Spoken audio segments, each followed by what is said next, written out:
Bryophytes का general description, life cycle कैसे चल रही है, वो सब जानने के बाद अब हमारा जो अगला नंबर आ गया वो आ गया ब्रायोफाइट्स के क्लासिफिकेशन के बारे में, कि ब्रायोफाइट्स को हम कितने क्लासेस में, कितने ग्रुप्स में डिवाइड करते हैं।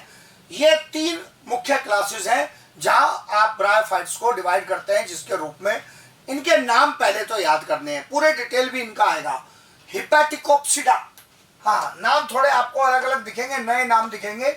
हिपैटिकोप्सिडा या लीवर वॉर्ड्स, हिपैटिक वॉर्ड हो या लीवर हो, ये शब्द जो है ये आए हैं एनिमल लिवर से। जैसे हमारा लिवर होता है उसमें जैसे लोब लाइक स्ट्रक्चर्स होते हैं, उसी प्रकार का स्ट्रक्चर इनके थैलस का दिखाई देता है।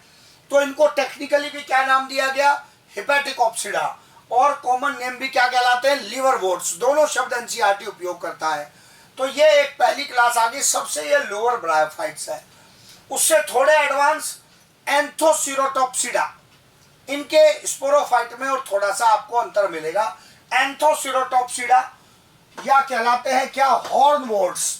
हॉर्न वॉर्ड्स क्यों कहलाते हैं, दिखेगा आपको, मैंने कहा अभी नाम याद करना है। हॉर्न, हॉर्न का मतलब वही है जैसे जानवर में, गाय भैंस में सींग होते हैं ना, उसी की बात हो रही है हॉर्न वॉर्ड्स, उससे रिलेटेड नाम आया। क्यों आया दिखाऊंगा डायग्राम से। फिर उसके बाद तीसरी जो यहाँ पर क्लास आ गई वो है ब्रायोप्सिडा। ब्रायोप्सिडा या कहलाती है मस्काई, या कॉमन नेम कहलाता है मोसिस। ग्रुप का कॉमन नेम कहलाता है मोसिस।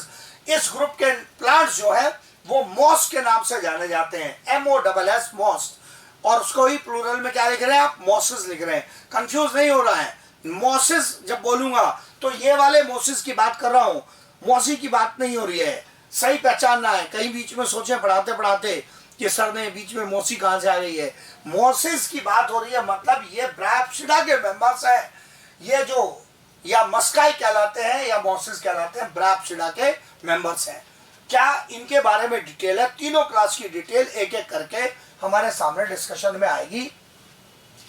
सबसे पहली जो क्लास है जो हमने कहा हिपैटिकोप्सिडा, या क्या कहलाते हैं, लिवर वॉर्ड्स। इनमें जो थैलस है उसकी जो शेप है वो लिवर के टाइप की शेप है। अगर हम जूलॉजी से कंपैरिजन करेंगे तो हम वहां पाएंगे, हमें जूलॉजी की नॉलेज बताएगी कि जो जैसे हमारा लिवर है उसमें इस प्रकार के छोटे छोटे लोब लाइक स्ट्रक्चर होते हैं, ऐसे छोटे छोटे डिविजन्स होते हैं। तो क्योंकि लिवर के जैसा स्ट्रक्चर इसका ऐसा लोब लाइक, ऐसा ग्रीन नेचुरल भी देखो ऐसा स्ट्रक्चर होता है लोब लाइक, और उसके एक लोब को यहाँ पर ये अलग दिखाया गया है। इस प्रकार के टुकड़े टुकड़े जैसे आड़े चरसे स्ट्रक्चर दिखाई देते हैं जिनको बोलते हैं लिवर लोब्स, लोब्स के जैसा ऐसे टुकड़ों को क्या बोलते हैं, लिवर लोब्स। लोब्स के जैसा स्ट्रक्चर दिखता है, इसलिए ये क्या कह दिए गए, हॉर्न क्या बोले गए, लिवर वॉर्ड्स के नाम से जाने गए। सबसे प्रोमिनेंट एग्जांपल जो है डायग्राम में भी दिख रहा है, पहले आता है रिक्शिया का। रिक्शिया, क्या नाम प्रोनाउंस कर रहा हूं, रिक्शिया। यहां से देखना शुरू करेंगे। ये एक नेचुरल पिक्चर है रिक्शिया के थैलस की। ये थैलस सरफेस पर ऐसे हॉरिजॉन्टली ग्रो करता है, ऐसे हॉरिजॉन्टली ग्रो करता है। ये ऊपर इसका डोर्सल सरफेस, नीचे इसका वेंट्रल सरफेस। आई रिपीट, ऊपर डोर्सल, नीचे वेंट्रल। तो इनका डोर्सल और वेंट्रल के रूप में ऊपर और नीचे ऐसे फ्लैट स्ट्रक्चर ग्रो करता है, जो आपको यहां ऐसे दिख रहा है। अब इसी का ये यहां पर डायग्रामेटिक पेन से बनाया हुआ। अब इस स्ट्रक्चर में ध्यान से देखते रहना, ये ऐसे उगा हुआ है। अब इसके अंदर इसका एक टुकड़ा ऐसे उगा हुआ दिखाई दे रहा है यहां पर। ये इसका डोर्सल व्यू है ऊपर का, ये जो पहला हिस्सा है ये इसका डोर्सल व्यू है।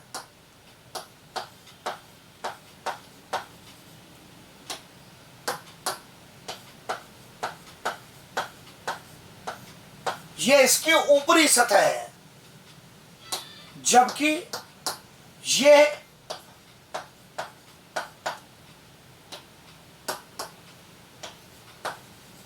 इसका वेंट्रल व्यू है।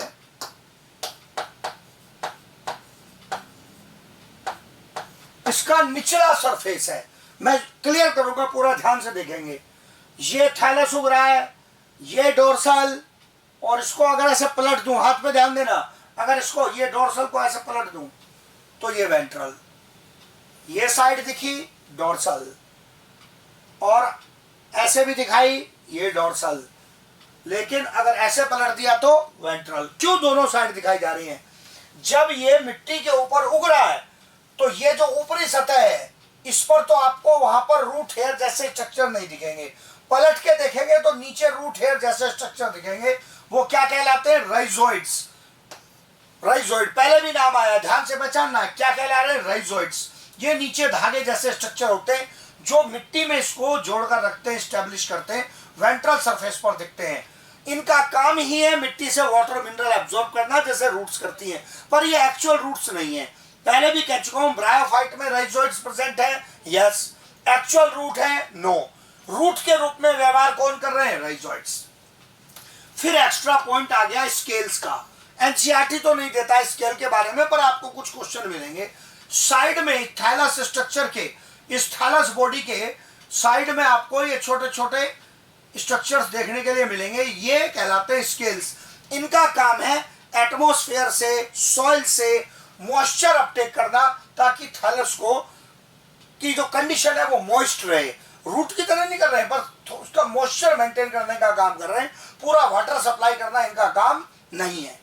अब ये जो स्ट्रक्चर है इस पर आता हूं, ये कैसे बनाया, ये आपको और डिटेल समझाने के लिए बनाया। ये कहा है कि अगर ये रिक्शिया का थैलस ऐसे आपको दिख रहा है, ये मिट्टी पर कैसे ग्रो कर रहा है, ऐसे।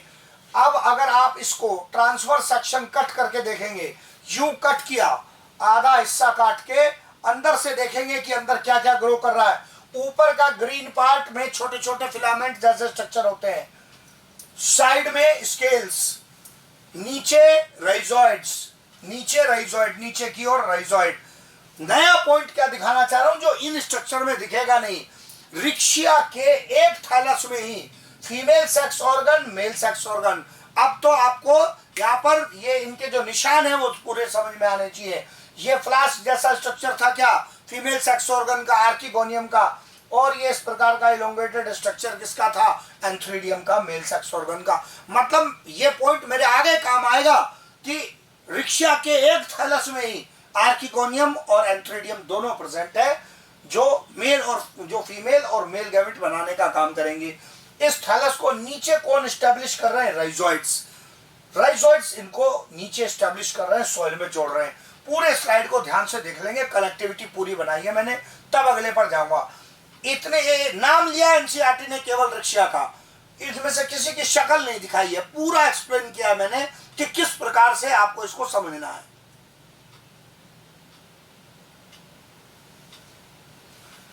अब अगला एग्जांपल आ गया रिक्शा के बाद, एनसीईआरटी का ये एग्जांपल मार्केंशिया। ये डायग्राम सही दिया मार्केंशिया ने, मैंने उसको एक्सप्लेन किया। एनसीईआरटी ने ये पेज नंबर 34 पर डायग्राम सहित एक्सप्लेन किया है। अंतर पहचानना देखो जरा, मार्केंशिया में फीमेल थैलस अलग है और मेल थैलस अलग है। डायग्राम में जो पॉइंट एनसीईआरटी ने लिखे हैं ये वही है, फीमेल थैलस, मेल थैलस। मैंने क्या किया है, ये थोड़ा एनलार्ज करके नीचे अलग से लिख दिया है। ये पॉइंट लिखा हुआ है, लेकिन इसलिए लिखा है आपको क्लियर दिखे। ये फीमेल थैलस, ये मेल थैलस। आपसे पूछेगा डायग्राम देकर एग्जाम में, कैसे पहचानोगे कौन सा थैलस मेल फीमेल है? इधर से दिखेगा। ये लिखा है आर्किगोनियोफोर, ये आर्किगोनियोफोर। यहां मैंने इसको इसी को एनलार्ज करके लिखा है आर्किगोनियोफोर। आर्किगोनियो वर्ड किससे रिलेटेड है? फीमेल सेक्स ऑर्गन से। एंथ्रीडियोफोर, एंथ्रीडियो वर्ड किससे रिलेटेड है? मेल सेक्स ऑर्गन से। वो लॉन्ग स्टॉक, वो लंबा ऐसे इलोंगेटेड स्ट्रक्चर, वो वर्टिकली ग्रो करने वाला स्टेम जैसा स्ट्रक्चर जो दिख रहा है, ये ऊपर ये गन्ने की तरह हुआ ये स्ट्रक्चर, जिसके ऊपर आर्किगोनिया बनेंगे उसका नाम आर्किगोनियोफोर। ये इलोंगेटेड स्ट्रक्चर जिसके ऊपर एंथ्रीडिया बनेंगे उसका नाम एंथ्रीडियोफोर। अब या तो डायग्राम में इधर आर्किगोनियोफोर लिखा दे सकता है, या हो सकता है इन दोनों को ही गायब कर दे, लेबलिंग कुछ नहीं दे, और आपसे पूछे कि ये पहचानो कि इसमें मेल थैलस कौन है और फीमेल थैलस कौन है। कैसे पहचानेंगे मैं हिंट दूंगा, और ये याद रखना अच्छे से। जो आर्किगोनियोफोर है उसमें ऊपर जो स्ट्रक्चर है वो फैला हुआ है दूर दूर, जबकि एंथ्रीडियोफोर में ये पूरा स्ट्रक्चर ऊपर जो छाता है वो जुड़ा हुआ है, फैला हुआ छाता फीमेल थैलस, जुड़ा हुआ छाता मेल थैलस। हाँ जी, रट्टा लगाना पड़ेगा ऐसे ही, नहीं तो वहां गलत हो जाएगा क्वेश्चन। अलग अलग टुकड़ों में बटा हुआ छाता फीमेल थैलस, इकट्ठा छाता मेल थैलस। ऐसे अरेंजमेंट है इनका। डायग्राम देखेंगे एनसीईआरटी से आपको दिखेगा, जो बता रहा हूं वैसा डिस्क्रिप्शन आपको बिल्कुल मिलेगा। तो ये दो प्रकार के थैलस हो गए। फिर देख लेंगे कंपैरिजन करके आप, ये आता है क्वेश्चन अलग से। रिक्शिया में मेल फीमेल सेक्स ऑर्गन दोनों एक ही थैलस में, जबकि मार्केंशिया जो कि एक प्रकार का लिवरवॉर्ट है, उसमें मेल सेक्स ऑर्गन वाला प्लांट अलग है, फीमेल सेक्स ऑर्गन वाला प्लांट अलग है, और मेल सेक्स ऑर्गन वाला प्लांट अलग है। तो ये दोनों अलग अलग हो गए। ये एक्सप्लेनेशन आने के बाद फिर अगला इंपॉर्टेंट पॉइंट आता है, वो क्या, यहां एक और अतिरिक्त पॉइंट लिखा है, ये गेमा कप। प्रोनाउंसिएशन दोनों यूज होती है, कोई इसको गेमा कप बोलता है, कोई जेमा कप बोलता है, इससे कोई डिफरेंस नहीं है। आइदर यू कॉल इट जेमा कप और यू कॉल इट गेमा cup, it doesn't make any difference, meaning remains same. ये जो गेमा कप्स हैं, इनके अंदर छोटे छोटे मल्टी सेलुलर स्ट्रक्चर्स बनेंगे। इन कप्स के अंदर जो वेजिटेटिव या एसेक्सुअल रिप्रोडक्शन का काम करेंगे, ये कप्स के अंदर यहाँ छोटे छोटे कप लाइक स्ट्रक्चर थैलस के अंदर बनते हैं। राइजोइड ये रहे नीचे, ये जो राइजोइड्स नीचे नजर आ रहे हैं, ये कहाँ जोड़ रहे हैं इसको, नीचे मिट्टी के ऊपर ये राइजोइड्स इसको जोड़ेंगे। आप देख लो, रिक्शा का भी स्ट्रक्चर पूरा एक्सप्लेन किया और मार्केंशिया का पूरा स्ट्रक्चर एक्सप्लेन किया। इन्हीं दोनों लिवरवॉर्ट्स के नाम लिए थे एनसीईआरटी ने। फिर इसके बाद जो आपका पॉइंट आता है इनके डिस्क्रिप्शन के बारे में, जो आपको दिखा के आया उसकी थ्योरी यहां लिखी। प्लांट बॉडी थैलस लाइक है और कैसे ग्रो कर रही है, डॉर्सी वेंट्रल, ये थ्योरी आती है। डॉर्सी वेंट्रल मतलब उसका एक डोर्सल सरफेस होता है, ऊपरी सतह, हिंदी सही लिखी है मैंने, और एक निचली सतह। ऐसी प्लांट बॉडी जो यूं पूरा ज्यादा वर्टिकली ग्रो करने के बजाय हॉरिजॉन्टली ग्रो करे और उसमें एक सतह डोर्सल हो और एक सतह वेंट्रल हो, वो कहलाती है डॉर्सी वेंट्रल। इसमें राइजोइड्स और स्केल प्रेजेंट हो सकते हैं। जो राइजोइड्स और स्केल्स हैं उसमें राइजोइड्स यूनिसेल्युलर है और अनब्रांच्ड है। इनका रोल क्या है, रूट की तरह बिहेव करना रोल है। मींस ये जो आप पिछले केस में यहां देख रहे थे, जैसे ये राइजोइड बने हुए हैं, तो राइजोइड का जो स्ट्रक्चर होगा वो किस प्रकार का होगा। राइजोइड ऐसे स्ट्रक्चर्स हैं, इस प्रकार के स्ट्रक्चर हैं, एक सेल का बना हुआ स्ट्रक्चर है। इसमें ना तो कोई मल्टीपल सेल है और ना ही कोई ब्रांचिंग है। Rhizoids are this type of structure connected with thallus, ऊपर के थैलस के साथ कनेक्टेड स्ट्रक्चर होंगे। इस प्रकार के स्ट्रक्चर होंगे जो ऊपर के थैलस के साथ कनेक्टेड है, मल्टी सेलुलर भी नहीं है और इनमें कोई ब्रांचिंग भी नहीं है। सबसे सिंपलेस्ट राइजोइड है ये, इससे ज्यादा सिंपल और कुछ नहीं हो सकता। तो ये सबसे पहली क्लास है ब्रायोफाइट की, इसलिए इसके राइजोइड जो है वो सबसे सिंपलर है, यूनिसेलुलर अनब्रांच्ड, बिहेवियर कैसा, रूट के जैसा, मतलब नीचे से मिनरल वाटर एब्जॉर्ब कर रहे हैं। जो साइड में स्केल्स दिखाई थी ये मल्टी सेलुलर स्ट्रक्चर होते हैं, और मैंने कहा इनका रोल क्या है, मॉइस्चर अपटेक करने का रोल है, ताकि थैलस को थोड़ा मॉइस्ट रखें, तुरंत सूख नहीं जाए थैलस, ये इनका रोल है। एनवायरनमेंट की वजह से ड्राई नहीं हो जाए। मिट्टी से वाटर अपटेक करना अलग इशू है, वो राइजोइड कर रहे हैं। एटमॉस्फेयर की ह्यूमिडिटी से मॉइस्चर अपटेक करें, ये काम किसका है, ये स्केल्स का है, ताकि इससे थैलस जो है वो मॉइस्ट रहेगा। ये इन दोनों के बारे में जानकारी आ गई। फिर ये जानकारी आगे बढ़ी और रिप्रोडक्शन पर पहुंची, एसेक्सुअल या वेजिटेटिव रिप्रोडक्शन। अब तुरंत पहले आपको अंतर नजर आएगा, सर पहले तो आप एसेक्सुअल अलग लिखते थे, वेजिटेटिव अलग लिखते थे। बिल्कुल, ब्रायोफाइट से अंतर हो गया। ब्रायोफाइट में और इसके ऊपर के किसी प्लांट में कोई स्पेशलाइज्ड एसेक्सुअल स्पोर, मतलब जैसे जू स्पोर, एप्लेनोस्पोर, हाइपनोस्पोर, ऐसा कोई स्पोर ब्रायोफाइट ऑनवर्ड्स बनता ही नहीं है। अब बनता ही नहीं है, तो ऐसी परिस्थिति में एग्जाम में यदि ब्रायोफाइट के मामले में वेजिटेटिव लिखा हो या एसेक्सुअल लिखा हो तो एक ही मतलब माना जाएगा। दोनों लिखना मेरी मजबूरी क्यों है? क्योंकि आपको दोनों प्रकार के क्वेश्चन मिलेंगे, मैं एक लिख नहीं सकता। तो अगर कोई आपसे पूछे कि क्या ब्रायोफाइट में कोई एसेक्सुअल स्पोर मतलब जू स्पोर, एप्लानोस्पोर, हाइप्नोस्पोर कुछ बनता है ना, ऐसा कोई स्पोर नहीं बनता। जू स्पोर्स, एप्लानोस्पोर्स, हाइप्नोस्पोर्स, ध्यान रहे, देखो क्या करूंगा।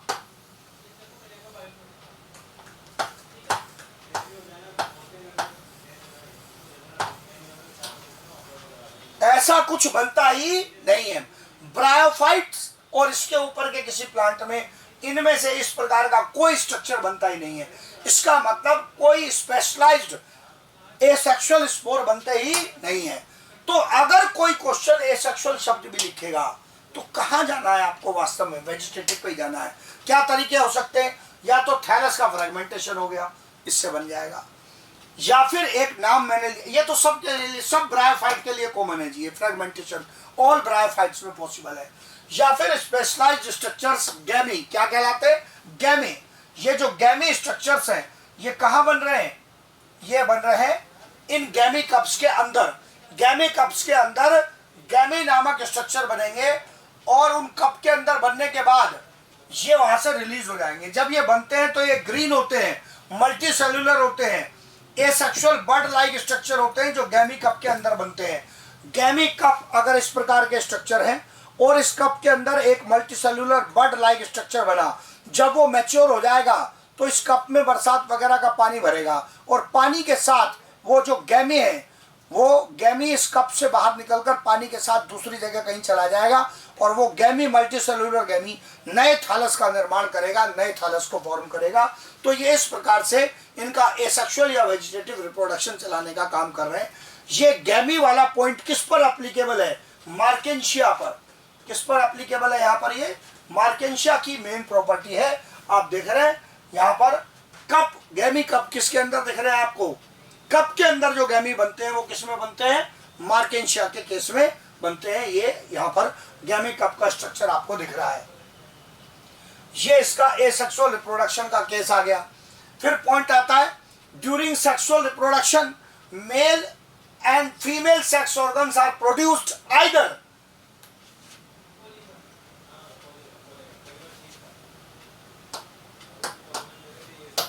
ऑन सेम थैलस रिक्शिया में और ऑन डिफरेंट थैलस मार्केंशिया। आप देखो मैं डायग्राम से इस पॉइंट को पहले ही एक्सप्लेन करके आया हूं। रिक्शिया में एंथ्रीडियम, आर्किगोनियम सेम थैलस में, मार्केंशिया में मेल और फीमेल थैलस ही अलग है। तब आगे जाऊंगा जब एक बार और आपको यहां पर शो करूंगा, आप देख लो। रिक्शिया में female and male sex organs, archegonium, antheridium present in same thallus, whereas in Markensia, female thallus having archegoniophore, male thallus having antheridophore, they are different, अलग अलग प्रकार के थैलस हैं। तो मेल गैमेट और फीमेल गैमेट और male gamete बनाने की जो जिम्मेदारी है वो अलग अलग थैलस की है यहाँ पर। तो ये बात याद रखनी है, इंपॉर्टेंट इशू है, उससे क्वेश्चन आगे बढ़ेगा आपका। यहाँ हमारा ये पॉइंट आ गया डिस्कशन का। इस पॉइंट की हम बात कर रहे थे, दोबारा देखो तब अगले पर जाऊंगा, खुद पढ़ो क्या लिखा है।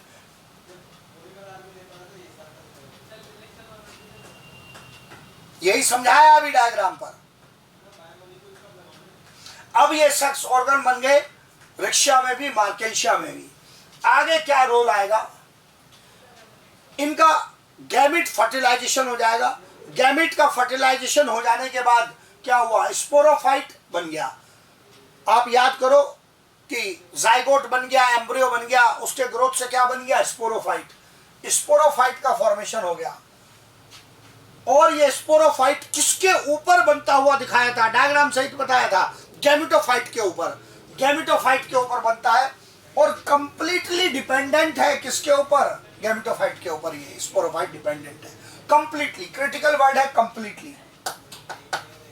कंप्लीटली डिपेंडेंट कहने का क्या मतलब है? फूड भी लेगा, वाटर भी लेगा और उसके ऊपर ग्रो भी करेगा, मतलब उसको हैबिट, मतलब ग्रोथ के लिए स्पेस भी चाहिए। कंप्लीटली डिपेंडेंट किसके लिए? फूड के लिए, वाटर के लिए,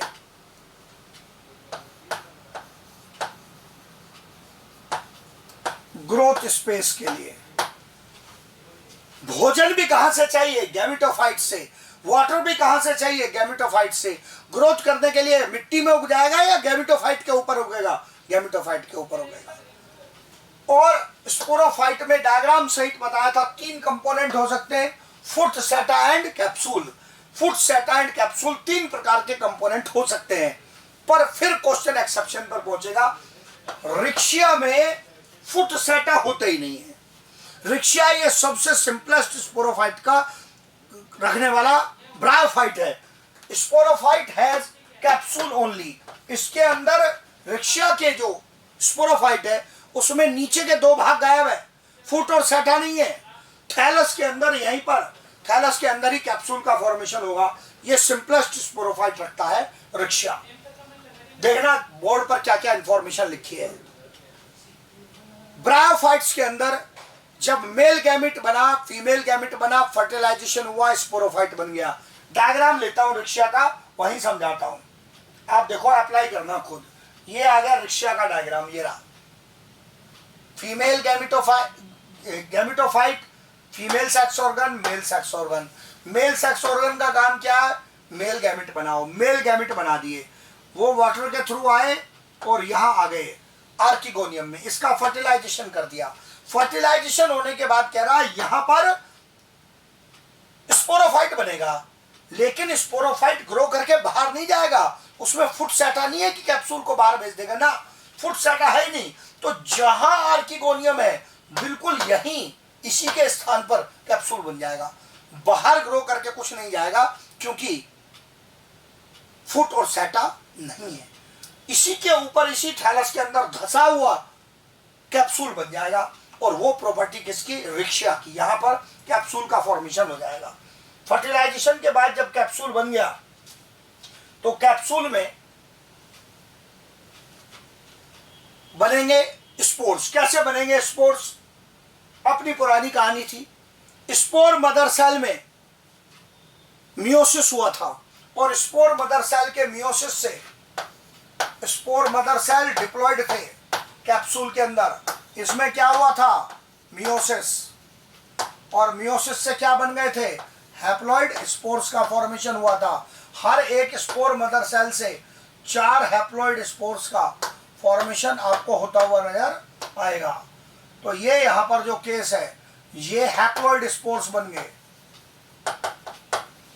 ये यहां मैंने अलग अलग दिखाए हैं, 4 हैप्लॉइड स्पोर बन गए स्पोर मदर सेल से।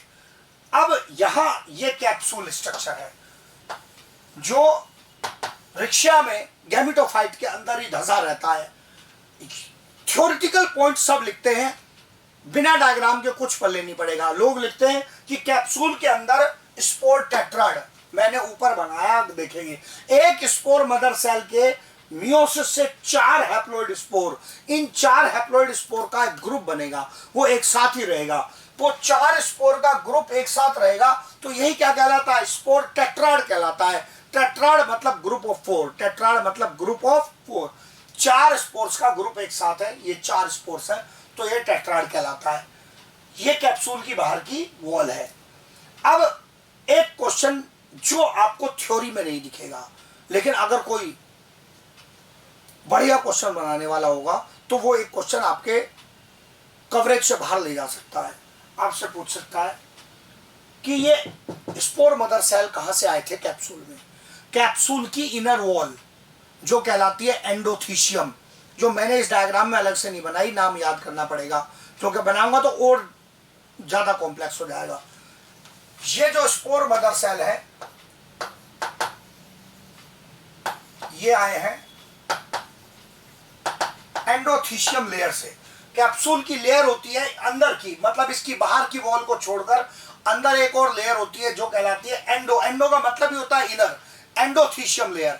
उसी के सेल्स स्पोर मदर सेल की तरह बिहेव करते हैं और अंदर मियोसिस करते हैं, और अंदर मियोसिस करने के बाद अंदर मियोसिस करके किसका फॉर्मेशन कर देते हैं? स्पोर टेट्राइड्स का। अब ये आ गया पॉइंट इलेटर्स का।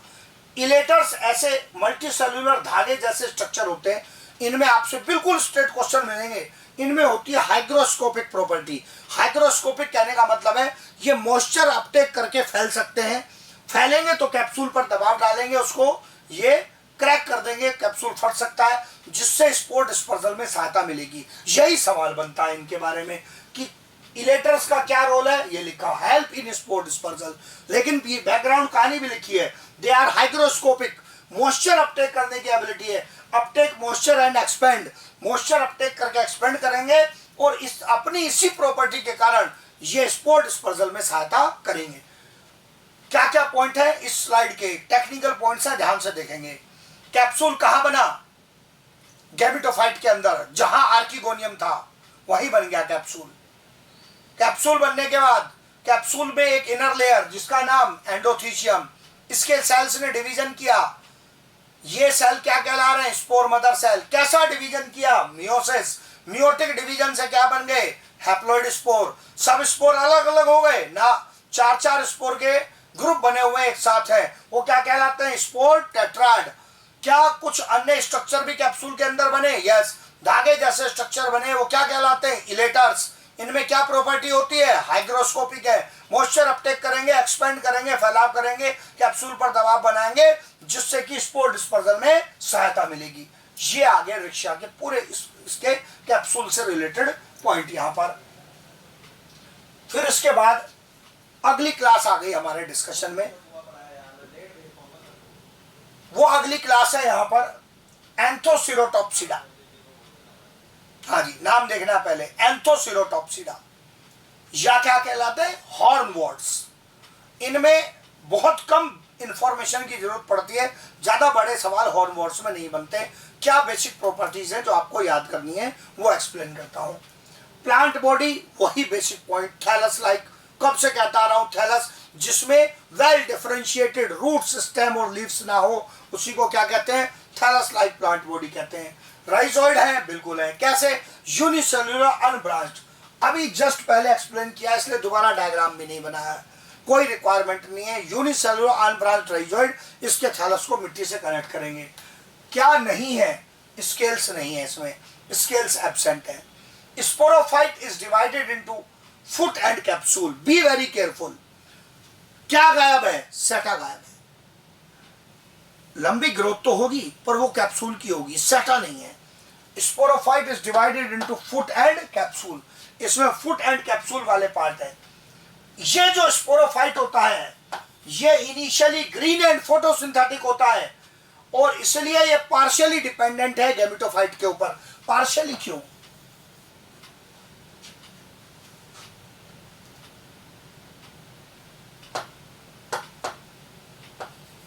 हाँ, स्पेलिंग में थोड़ा सा करेक्शन है।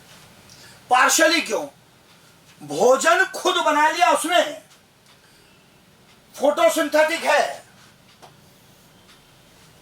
भोजन अगर शुरू में खुद बना लिया उसने, वो फोटोसिंथेटिक है, तो इसका मतलब वो पूरी तरीके से निर्भर नहीं है। और अगर वो पूरी तरीके से निर्भर नहीं है तो इसलिए हम क्या कह रहे हैं कि वो पार्शियली डिपेंडेंट है, फुल्ली डिपेंडेंट नहीं है गैमेटोफाइट के ऊपर।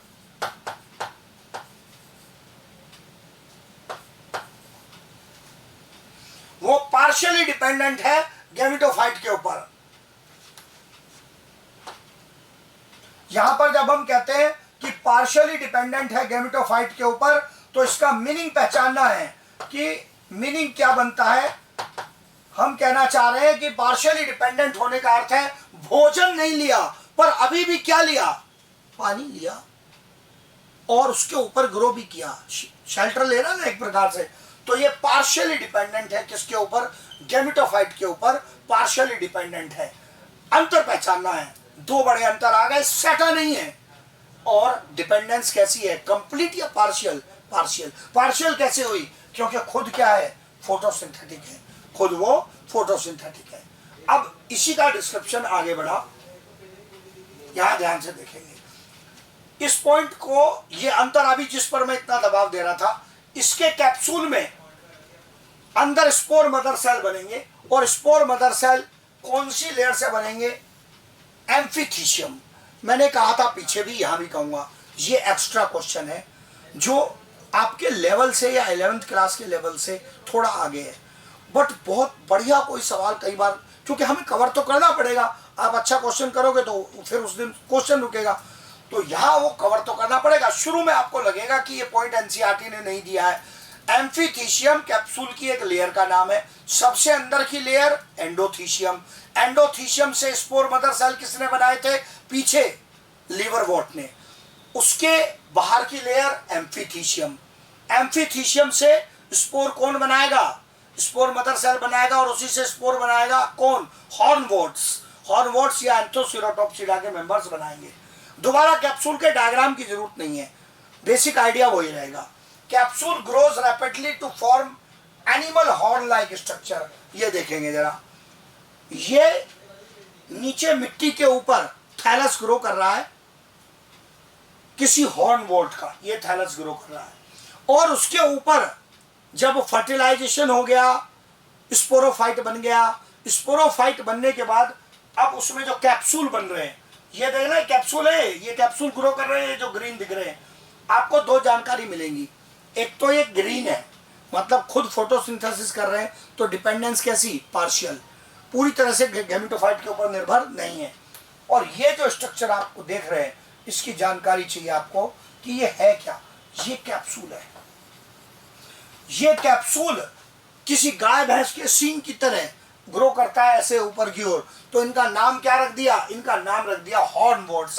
गाय भैंस के सींग की तरह ग्रो करते हैं, इसलिए नाम क्या कहलाता है? हॉर्नवोर्ट्स नाम कहलाता है। दो एग्जांपल याद करने केवल, एंथोसिरोस एंड नोटोथालस।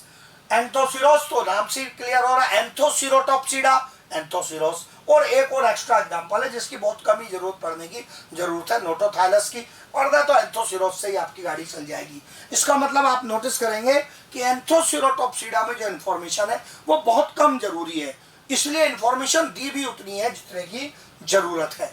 इस इन्फॉर्मेशन को आप रिवाइज करेंगे, ये ध्यान से देखेंगे कि स्पोरोफाइट जो ग्रो किया है, ये कैप्सूल है इतना लंबा। फिर बोलता हूँ, ये जो ऐसे एलोंगेटेड स्ट्रक्चर ग्रो कर रहा है, ये क्या है? कैप्सूल है। कैप्सूल ऐसे सींग की तरह ग्रो कर रहा है, इसलिए ये क्या कहला रहे थे? हॉर्नवोर्ट्स कहला रहे थे। सींग की तरह इनका कैप्सूल ग्रो करता है। ये हमारी दो क्लास आ गई, एक बता दिया पहले आपको लिवरवोर्ट्स, और एक बता दिया हॉर्नवोर्ट्स। तो लिवरवोर्ट में स्ट्रक्चर किसके जैसा था थैलस का? लिवर लोब्स के जैसा। और हॉर्नवोर्ट्स नाम क्यों आया? क्योंकि इसमें सींग की तरह कैप्सूल ग्रो करता है। दोनों क्लासेस का डिस्क्रिप्शन दे दिया। निश्चित सी बात है, लिवरवोर्ट की कहानी ज्यादा थी, एनसीईआरटी ने भी उसी को ज्यादा दिया है, और क्वेश्चन भी उसी में से ज्यादा आते हैं। तो जहां जैसी रिक्वायरमेंट है उसके हिसाब से इंफॉर्मेशन दी गई है। इसको रिवाइज करेंगे, और एक जो और क्लास है वो आगे डिस्कशन में आएगी। हम लोगों ने लिवरवोर्ट्स और हॉर्नवोर्ट्स के बारे में पहले डिस्कस किया। अभी जो तीसरी क्लास आ रही है ब्रायोफाइट्स की, वो है ब्रायोप्सिडा या मस्काई। ब्रायोप्सिडा या मस्काई के नाम से जानी जाती है, जिसके मेंबर्स कॉमनली क्या कहलाते हैं? They are commonly known as mosses. Commonly कहलाते हैं मॉसेस, मतलब इस ग्रुप के जो पौधे हैं, इस ग्रुप के जो ब्रायोफाइट्स हैं, दे आर कॉल्ड मॉसेस। एक पौधा होगा तो क्या बोलेंगे? Moss plant. तो ये मॉस प्लांट कहलाते हैं। दूसरे ब्रायोफाइट की तरह ही इनमें भी जो प्रीडोमिनेंट फेज है वो कौन सा है? गैमेटोफिटिक फेज है, वो प्रीडोमिनेंट है। मतलब जो मुख्य भाग है लाइफ साइकिल का वो गैमेटोफाइट है, जो ग्रो किया हुआ है धरती पर, कहीं चट्टानों पर, सरफेस पर, वो कौन है? गैमेटोफाइट। गैमेटोफाइट नीचे ग्रो किया हुआ है। इनके गैमेटोफाइट में आपको दो अलग अलग स्टेजेस देखने के लिए मिलेंगी, और वो जो दो अलग अलग स्टेजेस हैं वो क्या कहलाती हैं? एक स्टेज का नाम है प्रोटोनीमा, एनसीईआरटी भी नाम देता है प्रोटोनीमा स्टेज, और दूसरी स्टेज का नाम है लीफी गैमेटोफाइट। प्रोटोनीमा स्टेज जो है वो क्रीपिंग स्टेज होती है। क्रीपिंग मतलब हॉरिजॉन्टली ग्रो करती है, फिलामेंटस होती है, हाँ, ये भी खुद ग्रीन है। किससे बनी है? स्पोर से बनी है। शो करूंगा कि क्या मतलब है इसका, डायग्राम से दिखाऊंगा इसको। और इससे अगली जो एडवांस स्टेज आती है वो कहलाती है लीफी गैमेटोफाइट, जो कि वर्टिकली ग्रो करता है और इरेक्ट होता है। इन्हीं प्रॉपर्टीज को हम दोबारा भी देखेंगे, डायग्राम पर पहले ध्यान देंगे, उससे दिखेगा आपको। ये आ गया डायग्राम इसको समझाने का। स्पोर के जर्मिनेशन से, स्पोर के जर्मिनेशन से फॉर्मेशन होता है शुरू में प्रोटोनिमा का। ये प्रोटोनिमा जो स्पोर के जर्मिनेशन से बनता है, ये प्राइमरी प्रोटोनिमा कहलाता है। और इस प्राइमरी प्रोटोनिमा में बाद में ब्रांचेस बनती हैं, बड्स बनती हैं। ये हॉरिजॉन्टली ग्रो करता हुआ आपको दिख रहा है। स्पोर के जर्मिनेशन से ये हॉरिजॉन्टल ग्रोथ इस प्रकार से आ रही है। हॉरिजॉन्टल ग्रोथ इस प्रकार से आने के बाद ये ब्रांचेस बन गई। इन्हीं ब्रांचेस को एनसीईआरटी क्या कहता है? इनको बोलता है सेकेंडरी प्रोटोनिमा। और इन ब्रांचेस और बड्स के माध्यम से फिर वर्टिकल ग्रोथ वाला स्ट्रक्चर बनता है, जिसमें लीफ लाइक स्ट्रक्चर बनते हैं, जो कहलाता है लीफी गैमेटोफाइट। और मिट्टी के अंदर अपने आप को स्टैब्लिश करता है राइजोइड की सहायता से, राइजोइड की सहायता से, और लीफ लाइक स्ट्रक्चर बनते हैं। पहले भी कह चुका हूं, आज भी कहूंगा, चाहे डायग्राम में आपको लीव्स लिखा हुआ दिखे, पर ब्रायोफाइट में ट्रू लीव्स नहीं है, एक्चुअल लीव्स नहीं है। ये थैलस स्ट्रक्चर है, इसमें true root, true stem, true leaves absent होती है। दिखने में लीफ जैसे स्ट्रक्चर है, पर ये हायर प्लांट के लीफ के जैसा एग्जैक्ट स्ट्रक्चर नहीं है। इसमें एनाटॉमिकली डिफरेंस है, ये एग्जैक्ट लीफ जैसा स्ट्रक्चर नहीं है। हाँ, फोटोसिंथेसिस तो कर रहा है, बट ये स्ट्रक्चरली बिल्कुल हायर प्लांट की लीफ के जैसा स्ट्रक्चर नहीं है।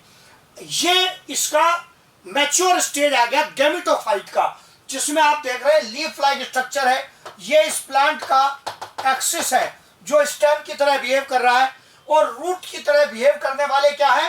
राइजोइड्स। आप याद करेंगे पीछे की दोनों क्लास के पॉइंट, उनमें क्या था? राइजोइड यूनिसेल्युलर थे, अनब्रांच्ड थे। यहां इंपॉर्टेंट पॉइंट लिखा है स्टार लगा के, rhizoids are multicellular and branched. Diagram में देख लो आप, ये ब्रांचिंग बनाई है राइजोइड्स में। इस क्लास के ब्रायोप्सिडा के मेंबर्स के, मॉस के मेंबर्स के जो राइजोइड्स हैं वो एडवांस हैं, लिवरवोर्ट्स और हॉर्नवोर्ट्स की तुलना में एडवांस राइजोइड्स हैं। इसका प्लांट स्ट्रक्चर भी उससे एडवांस है, वर्टिकल ग्रोथ आ रही है, लीफ लाइक स्ट्रक्चर क्लियर दिख रहे हैं, और इसके राइजोइड्स भी एडवांस हैं। फिर यहां पर एक एक्स्ट्रा पॉइंट बनता है, मॉसेस आर ग्रीगेरियस। ये अच्छी अंग्रेजी का शब्द पूछा जाता है, मॉसेस आर ग्रीगेरियस। ग्रीगेरियस कहने का क्या मीनिंग होता है? They grow in groups, group में ग्रो करते हैं। ऐसा क्यों? जब ये प्रोटोनिमा ग्रो करके जाता है तो इस पर मल्टीपल बड्स और ब्रांचेस बनती हैं, और उनसे एक ही प्रोटोनिमा से मल्टीपल लीफी गैमेटोफाइट बनेंगे। जब एक प्रोटोनिमा की बड से मल्टीपल लीफी गैमेटोफाइट बनेंगे तो उनका ग्रुप तैयार हो जाएगा, क्योंकि एक प्रोटोनिमा जो सरफेस पर हॉरिजॉन्टली ग्रो करते हुए गया था, उससे मल्टीपल वर्टिकल स्ट्रक्चर्स बनेंगे, तो उनका गुच्छा तैयार हो जाएगा, ग्रुप तैयार हो जाएगा। और इसी को क्या कहते हैं कि इनकी जो ग्रोथ है वो कैसी है? ग्रेगेरियस है, ग्रुप के अंदर इनकी ग्रोथ होती है, इसीलिए ऐसा यहां पर मेंशन किया गया है। पिछले स्लाइड के पॉइंट को दोबारा देख लेंगे तब आगे जाऊंगा। प्रोटोनिमा स्टेज क्रीपिंग, डायग्राम में दिखा दिया आपको। फिलामेंटस ग्रीन है, ये पॉइंट याद करने का है, ग्रीन है ये भी, और स्पोर से बनी है, बाद में उसकी ब्रांचिंग हो सकती है। फिर इसके फर्दर डेवलपमेंट से क्या बना है? लीफी गैमेटोफाइट का फॉर्मेशन हुआ है। ये पूरा डिस्क्रिप्शन आपके सामने। अंतर किस चीज का है? एनसीईआरटी लिखता है थ्योरी, जैसा मेरा पिछली स्लाइड पे था। मेरा काम क्या है? इसको आपके सामने ऐसे रखना, ताकि आपको ये बात दिखे और समझ में आए कि एनसीईआरटी क्या समझाना चाह रहा है, ये कहानी सुनाना चाह रहा है यहाँ पर एनसीईआरटी। ये उसका टारगेट है बताने का। ये पॉइंट्स यहाँ पर एनसीईआरटी ने लेने चाहे हैं, ये बताना चाहा है। ये डायग्राम इंपॉर्टेंट है इसको समझने के लिए। यहाँ पर ये हम लोगों ने ऑब्जर्व किया। इसके बाद अगला पॉइंट जो हमारे डिस्कशन में आता है यहाँ पर, वो आता है इनके रिप्रोडक्शन का, कि मोसिस में रिप्रोडक्शन किस प्रकार से चल रहा है। मोसिस में रिप्रोडक्शन के लिए एनसीईआरटी मेंशन करता है vegetative reproduction by fragmentation and budding of secondary protonema. जो ब्रांचेस वगैरह प्रोटोनिमा में बनी है, वो सेकेंडरी प्रोटोनिमा में अगर फ्रेगमेंटेशन हो गया, टुकड़े टूट गए, तो जो टुकड़े अलग हो जाएंगे वो नया गैमेटोफाइट बनाने की एबिलिटी रखेंगे, उसके फ्रेगमेंटेशन से हो सकता है। सेकेंडरी प्रोटोनिमा कैसे बना है? Form from primary protonema as branches. यहां मैंने थ्योरेटिकली भी इसको एनसीईआरटी के पॉइंट को मेंशन किया है। इतना पॉइंट एनसीईआरटी देता है, मैंने इसके अतिरिक्त भी पॉइंट यहां पर मेंशन किया है। और इससे अलग भी क्या कोई साधन है सेकेंडरी प्रोटोनिमा के बनने का? Yes, may also be formed from rhizoids at later stage. बाद में यदि राइजोइड से कोई फिलामेंटस थ्रेड लाइक स्ट्रक्चर अलग होकर नए मॉस का फॉर्मेशन करेगा, तो वो भी सेकेंडरी प्रोटोनिमा ही कहलाएगा। ये दो तरीके हैं सेकेंडरी प्रोटोनिमा बनने के, जिनमें से एनसीईआरटी ने एक मेथड दिया है। एक और हमने यहां जोड़ा है कि बाद में राइजोइड वगैरह से सेपरेट होकर भी सेकेंडरी प्रोटोनिमा का फॉर्मेशन हो सकता है, और ये सब वेजिटेटिव रिप्रोडक्शन में हिस्सा लेंगे। आप लोग नोटिस करेंगे, मैंने पहले भी कहा था, आज भी याद दिलाऊंगा, ब्रायोफाइट्स में कोई एसेक्सुअल स्पोर नहीं बनते हैं। या तो ये वेजिटेटिव रिप्रोडक्शन चलेगा, अगर कहीं एसेक्सुअल लिखकर भी क्वेश्चन पूछता है तो उसमें वेजिटेटिव ही आंसर बनता है। मैंने यहां क्लियर मेंशन कर दिया, नो एसेक्सुअल स्पोर फॉर्मेशन। किसी ब्रायोफाइट में आप किसी एसेक्सुअल स्पोर का फॉर्मेशन नहीं देखते, जैसे आपने एल्गी फंजाई वगैरह में देखे थे, जूस्पोर, प्लेनोस्पोर, हाइप्नोस्पोर वगैरह। ऐसा कोई एसेक्सुअल स्पोर ब्रायोफाइट में नहीं बनता है। या तो वेजिटेटिव है या फिर सीधे आगे सेक्सुअल रिप्रोडक्शन का केस है। वेजिटेटिव पहचान लिया। अब मैंने ये तो कह दिया एसेक्सुअल। आप मेरी लैंग्वेज देखेंगे, मैं ये नहीं शब्द यूज कर रहा हूं कि एसेक्सुअल नहीं होता, मैं कहता हूं एसेक्सुअल स्पोर नहीं बनता। क्यों कहता हूं मैं ऐसा? कहीं कहीं आपको क्वेश्चन मिलेगा जिसमें कहेगा एसेक्सुअल रिप्रोडक्शन इन ब्रायोफाइट। अपने आप समझ जाना है कि वो वेजिटेटिव की बात कर रहा है, क्योंकि जो सेक्सुअल नहीं है वो सब अल्टीमेटली एसेक्सुअल में कंसीडर हो सकता है। तो क्वेश्चन की लैंग्वेज बड़े मायने रखती है। अगर क्वेश्चन की लैंग्वेज ऐसा कह रही है एसेक्सुअल, तो स्पोर पे नहीं जाना है। कहां आना है ब्रायोफाइट में? वेजिटेटिव पर, फ्रेगमेंटेशन पर। इस बात का ध्यान रखना है, हमें बैलेंस करके चलना है। उसको क्वेश्चन नहीं बदल सकते हम। हाँ, ये बात सच है, इसमें कोई बदलाव नहीं होगा कि एसेक्सुअल स्पोर कहीं लिखा नहीं आएगा। एसेक्सुअल स्पोर फॉर्मेशन होता ही नहीं है ब्रायोफाइट्स, ऑनवर्ड्स प्लांट्स में ये नहीं होता है। फिर उसके बाद पॉइंट आ गया सेक्सुअल रिप्रोडक्शन का। सेक्सुअल रिप्रोडक्शन में आप याद करो, जब जनरल डिस्क्रिप्शन दे रहा था ब्रायोफाइट्स का, तब भी मैंने समझाया था कि जनरल डिस्क्रिप्शन में इनमें सेक्स ऑर्गन्स बनेंगे दो प्रकार के, mail sex organ called antheridia, female sex organ called archegonia. Singular में समझाया था, एक अकेला होगा तो एंथ्रीडियम और ये अकेला होगा तो आर्किगोनियम। वो शब्दों का अंतर है सिंगुलर और प्लूरल का। यहां पर एंथ्रीडिया लिखा है, मतलब प्लूरल के हिसाब से लिखा हुआ है। ये बनते हैं, एनसीईआरटी कहता है, बिना डायग्राम के कहता है, formed at the apex of leafy shoot. Leafy shoot की जो लीफ लाइक गैमेटोफाइट है, उसके एपेक्स पर दोनों प्रकार के सेक्स ऑर्गन्स का फॉर्मेशन होता है। ऐसी लाइन लिख के एनसीईआरटी आगे भाग गया अपनी आदत के मुताबिक। कह के भाग जाएगा वो, समझने की जिम्मेदारी हमारी बनती है। समझेंगे कैसे? ये यूज किया मैंने डायग्राम, पहले भी मैंने इसको यूज किया था, आज फिर यूज किया। किसी मॉस के अंदर, जैसे ये हमने एग्जांपल लिया एक मॉस का, जिसमें आप नोटिस कर रहे हैं लीफी गैमेटोफाइट के एक अपेक्स में, एक मेन ब्रांच में, मेन एक्सिस में एंथ्रीडियम का फॉर्मेशन हुआ, मेल सेक्स ऑर्गन है जो। और इसी प्लांट पर ये लेटरल ब्रांच आ गई और इसमें आर्किगोनियम का फॉर्मेशन हुआ जो फीमेल सेक्स ऑर्गन है। अब आप देखो, जो एनसीईआरटी थ्योरेटिकली कहता है वो मैंने यहां ड्रॉ करके दिखाया आपको।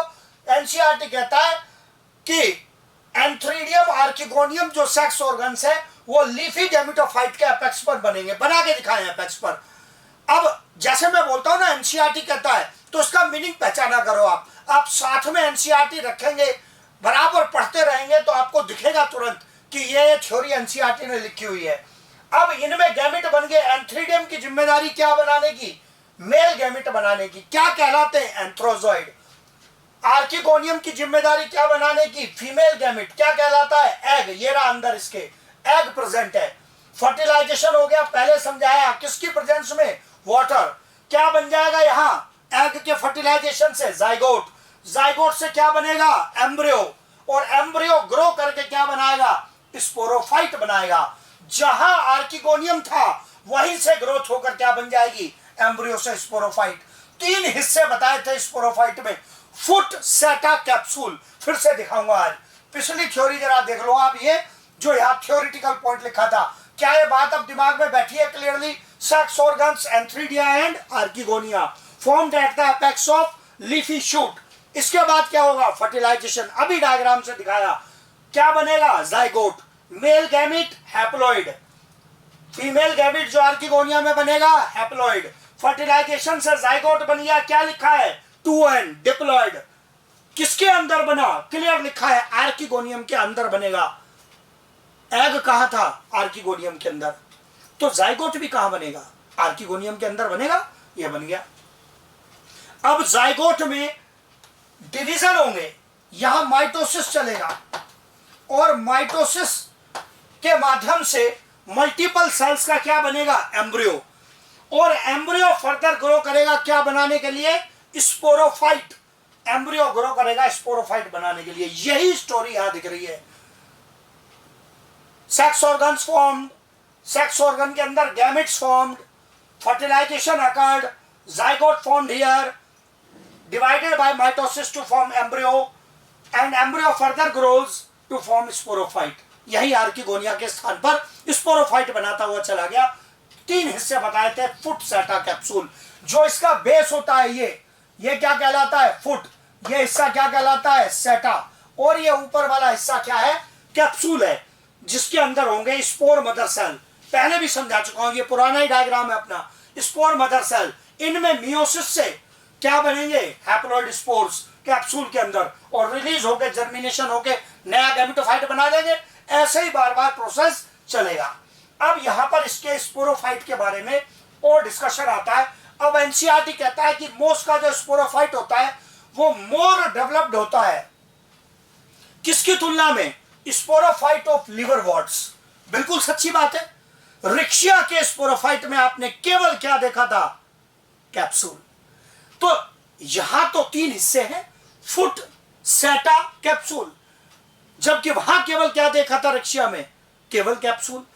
हां, वहां पर आपको तीनों हिस्से भी मिल सकते हैं, लेकिन वह उतने डेवलप्ड नहीं है। यहां डेवलपमेंट काफी ज्यादा है और ग्रोथ अच्छी होती है। फुट, सेटा, कैप्सूल प्रेजेंट होते हैं, तीनों हिस्से होते हैं। और यह स्पोरोफाइट इनिशियली ग्रीन होता है, फोटोसिंथेटिक होता है। क्योंकि ये शुरू में ग्रीन और फोटोसिंथेटिक है, अपना भोजन खुद बना रहा है, इस कारण से ये गैमेटोफाइट के ऊपर केवल पार्शियली डिपेंडेंट है। और पार्शियली डिपेंडेंट है इसलिए कभी कभी वर्ड क्या मिलता है क्वेश्चन में? Semi parasite. वैसे तो अगर टेक्निकली देखें तो सेम स्पीशीज के स्टेज के बीच में पैरासाइट शब्द टेक्निकली करेक्ट नहीं माना जाता है, क्योंकि पैरासाइट दूसरे स्पीशीज के मेंबर को बोलते हैं अगर कोई भोजन वगैरह किसी मेंबर से ले रहा। बट आपको क्वेश्चन में मिल जाएगा ऐसा कि पार्शियली डिपेंडेंट को, सेमी डिपेंडेंट को क्या लिख दिया उसने? सेमी पैरासाइट लिख दिया। तो अपन क्वेश्चन चेंज नहीं कर सकते हैं। इसलिए यदि सेमी पैरासाइट कहता है तो उसका मीनिंग निकालना है क्या वो पार्शियली डिपेंडेंट है। फिर डायग्राम से दिखाऊंगा क्या बताना चाह रहा हूं। ये आया डायग्राम, एनसीईआरटी का डायग्राम, उसी को इलेबोरेट किया है। एनसीईआरटी ने ये गैमेटोफाइट बनाया नीचे। गैमेटोफाइट में मैंने इलेबोरेट करके 2 टुकड़े ऑलरेडी समझा दिए आपको कि मेल फीमेल गैमेटोफाइट इसी में रहे होंगे। अब इस वाले डायग्राम में मेल वाला हिस्सा नहीं है, क्योंकि उसका रोल ही खत्म हो गया। अब वो फर्टिलाइजेशन करके क्या बना चुका ऑलरेडी, स्पोरोफाइट बना चुका।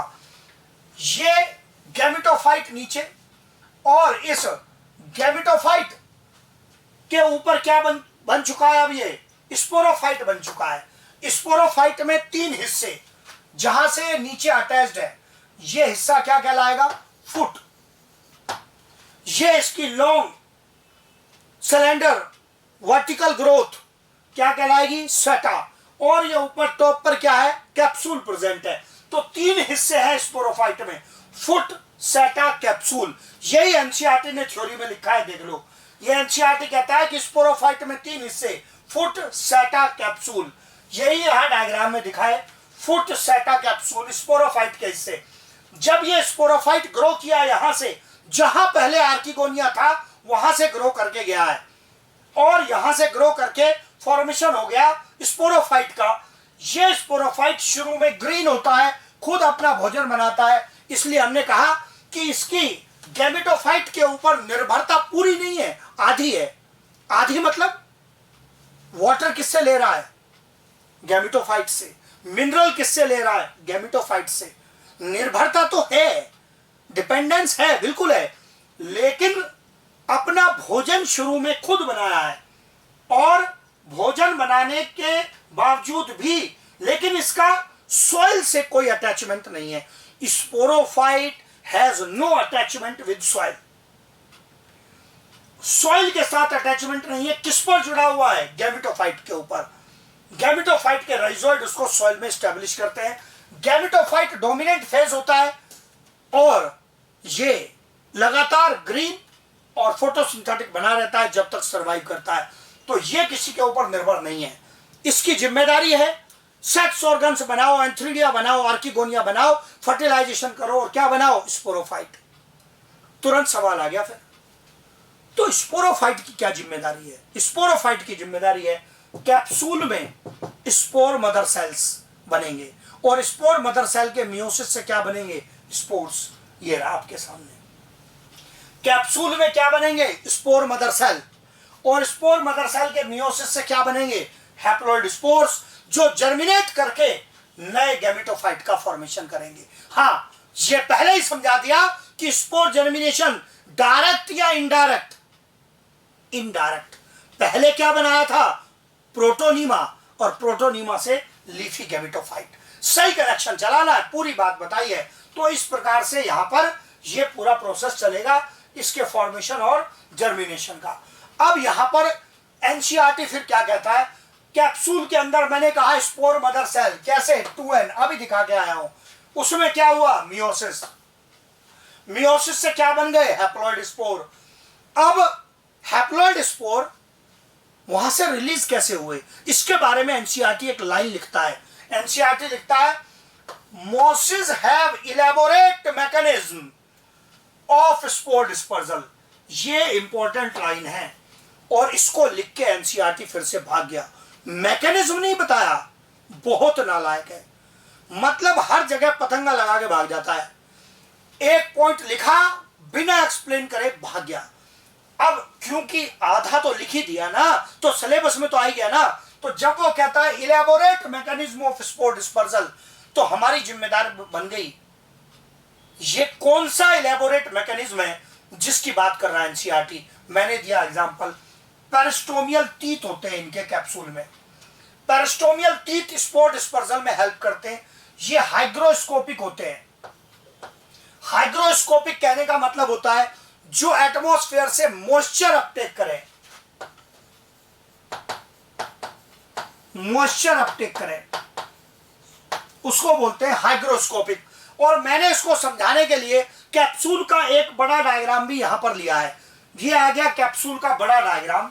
कैप्सूल की टॉप पर एक छोटा सा ढक्कन होगा, उसको हटने के बाद अंदर से ये दांत जैसे स्ट्रक्चर पेरिस्टोमियल टीथ बाहर आएंगे। ये जो पेरिस्टोमियल टीथ है, इनमें क्या प्रॉपर्टी होती है, हाइग्रोस्कोपिक नेचर, मॉइस्चर अपटेक करते हैं। और जब ये मॉइस्चर अपटेक करेंगे और ड्राई होंगे, फिर मॉइस्चर अपटेक करेंगे, तो इनका व्यवहार क्या होगा। जब ये मॉइस्चर अपटेक करेंगे, इधर ध्यान देना है, पेरिस्टोमियल टीथ इसको बोलते हैं। ये मॉइस्चर अपटेक करेंगे तो ये कैप्सूल के अंदर फोल्ड हो जाएंगे। ये कैप्सूल के अंदर फोल्ड होकर यहां पर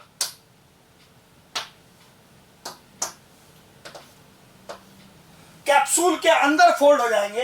अंदर फोल्ड होने पर यूं जाएंगे ये, और अंदर फोल्ड होने पर इन पर स्पोर्स अटैच हो जाएंगे, और फिर जैसे ही ये दोबारा ड्राई होंगे तो ये फिर से स्ट्रेट हो जाएंगे। बार बार कैप्सूल के अंदर फोल्ड होते हैं, फिर ड्राई होकर बाहर आते हैं, बार बार कैप्सूल के अंदर फोल्ड होते हैं, फिर ड्राई होकर बाहर आते हैं। This repeated folding inside capsule and coming out helps in spore dispersal. अपने साथ स्पोर्स को अटैच करके बाहर लाते हैं, और बाहर आने पर विंड इनको उड़ा के ले जाती है। इसको बोल रहा है एनसीईआरटी इलेबोरेट मैकेनिज्म। तो आपको एक शब्द याद रखना है, और वो है पेरिस्टोमियल टीथ। इसी का महत्व है जी। आपसे कोई, जैसे मैंने समझाया, स्पोर डिस्पर्सल प्रैक्टिकली करा के नहीं देखेगा, आपसे नाम पूछेगा, और वो नाम, वो स्ट्रक्चर का नाम जो स्पोर डिस्पर्सल करा रहा है वो क्या है, उसका नाम है पेरिस्टोमियल टीथ। ये याद रखना, इससे आपका क्वेश्चन सोल्व हो जाएगा। मैंने डायग्रामेटिकली भी समझाया है कैप्सूल के इस एलेबोरेट पार्ट को लेकर। हाइग्रोस्कोपिक का मीनिंग बता दिया। इस प्रकार से इनमें स्पोर का डिस्पर्सल चल रहा है। स्पोर रिलीज हो गए, जर्मिनेट करेंगे, प्रोटोनिमा बनाएंगे, और प्रोटोनिमा से दोबारा लीफी गैमेटोफाइट का फॉर्मेशन हो जाएगा। फिर यहां पर इन मोसिस के एग्जाम्पल आ गए कुछ, जो ज्यादातर एनसीईआरटी बेस्ड लिए हैं। एक दो एग्जाम्पल एक्स्ट्रा लिया है। फ्यूनेरिया सबसे एक कॉमन मोस है फ्यूनेरिया, जो कोर्ड मोस या रोप मोस भी कहलाती है। जैसे उसमें धागे जैसे स्ट्रक्चर होते हैं, फाइब्रस होते हैं, इसलिए ये कोर्ड मोस या रोप मोस भी कहलाती है। पॉलीट्राइकम, पॉलीट्राइकम एक ऐसी मोस है जो अन्य ब्रायोफाइट की तुलना में कम पानी में, मतलब कम मॉइस्चर में ग्रो करने की एबिलिटी रखती है।